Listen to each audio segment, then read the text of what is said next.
Social studies सामाजिक विज्ञान का अध्याय 2 है। ये नई वाली एनसीईआरटी है जिसे कि सीबीएसई के द्वारा अब कक्षा 6 में पढ़ाया जाएगा, जिसमें आपको इतिहास, भूगोल, नागरिक शास्त्र, अर्थशास्त्र चारों विषय मिलेंगे। तो चलिए चैप्टर 2 यानी कि पार्ट 2 महासागर और महाद्वीप जो है आज हम पढ़ लेते हैं। ये एनसीईआरटी पहले की एनसीईआरटी से थोड़ा अलग है और जिसमें आपको काफ़ी अच्छे चित्र मिलेंगे, जानकारियाँ मिलेंगी और बहुत मनोरंजक तरीके रोचक तरीके से जानकारियाँ कक्षा 6 के बच्चों को दी जाएँगी। चलिए ये स्टेटमेंट पढ़ते हैं। स्टेटमेंट देखिए, महासागर एवं महाद्वीप चैप्टर के अंदर महासागर ही सब कुछ है। यह पृथ्वी के 7/10वें भाग पर व्याप्त है। इसकी श्वास शुद्ध एवं स्वस्थ है। यह विस्तृत निर्जन स्थल है जहाँ मानव कभी अकेला नहीं हो सकता, क्योंकि यहाँ वह जीवन का अपने आसपास ही अनुभव करता है।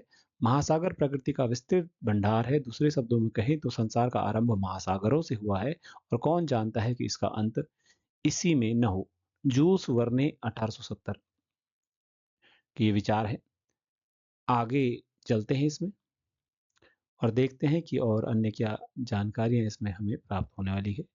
तो इसमें हम महत्वपूर्ण प्रश्नों को जानेंगे इस चैप्टर में, जो कि आप स्क्रीन पर देख पाएंगे कि महत्वपूर्ण प्रश्न है कि महासागर एवं महाद्वीप क्या है और उनके नाम क्या हैं और उनका वितरण कैसा है।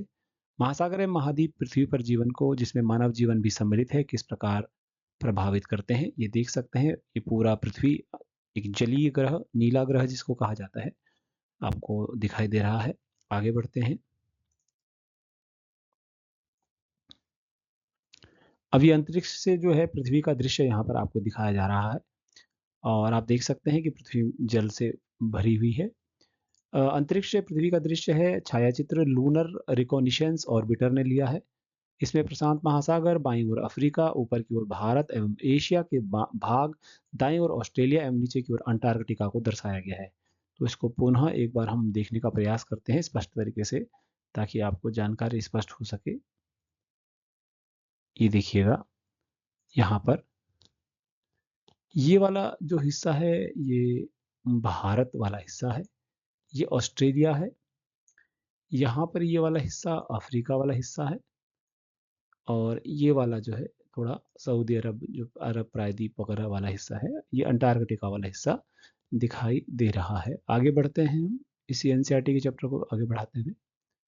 तो चलिए अब हम अपने ग्लोब की ओर लौटते हैं और ग्लोब को धीरे धीरे घुमाएंगे। पहले ये सारे जो इस पे चिन्ह बन गए हैं मैं उनको मिटा देता हूँ।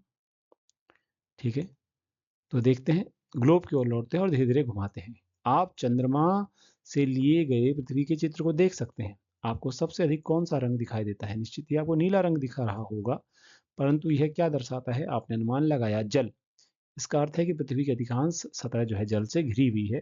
पृथ्वी का 3/4 भाग जल से घिरा है और अंतरिक्ष से देखने पर पृथ्वी नीली दिखाई देती है। इसलिए आरंभिक अंतरिक्ष यात्रियों ने स्नेहपूर्वक पृथ्वी को नीला कहकर पुकारा। यानी अंतरिक्ष से देखने पर पृथ्वी कैसे दिखाई देती है? नीली दिखाई देती है। पृथ्वी का कितना भाग जल से घिरा है? 3/4।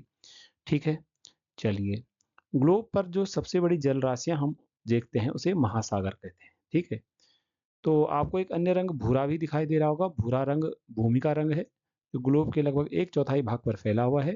पृथ्वी के एक बड़े भाग को हम भूखंड कहते हैं एवं पृथ्वी के एक बड़े निरंतर विस्तार को हम महाद्वीप कहते हैं। तो पृथ्वी का एक बहुत बड़ा भूखंड महाद्वीप कहलाता है और भूमि का एक बड़ा भाग भूखंड कहलाता है। ग्लोब के लगभग 1/4 भाग पर जो है भूमि फैली हुई है।